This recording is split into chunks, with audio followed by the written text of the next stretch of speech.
బంగారు పంటలతో చుట్టుముట్టిన ఒక చిన్న గ్రామం. ఉదయం సూర్యకిరణాలు మెల్లగా ఇళ్లపై పడుతున్నాయి.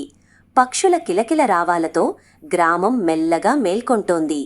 అర్జున్ అనే యువ తపాలా బంట్రోతు ప్రతిరోజూ తన పాత సైకిల్పై గ్రామం చుట్టూ తిరుగుతాడు. ప్రతి లేఖలో ఎవరో ఒకరి మనసు దాగి ఉంటుందని అతను నమ్ముతాడు. ఒకరోజు అతని సంచిలో చిరిగిన పాత కవర్ కనిపించింది. దానిపై చిరునామా లేదు, కేవలం మీరా అనే పేరు మాత్రమే ఉంది.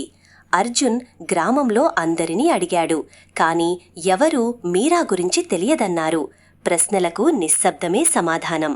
ఒక వృద్ధురాలు చెప్పింది, చాలా ఏళ్ల క్రితం మీరా ప్రతి సాయంత్రం పెద్ద బన్యాన్ చెట్టు కింద లేఖ కోసం ఎదురుచూసేది. కాని ఆ లేఖ ఎప్పుడూ రాలేదు. అర్జున్ లేఖను తెరిచాడు. అందులో ఇలా రాసి ఉంది, క్షమించు, నేను ఆలస్యమయ్యాను. నేను నిన్ను ఎప్పుడూ ప్రేమించడం ఆపలేదు.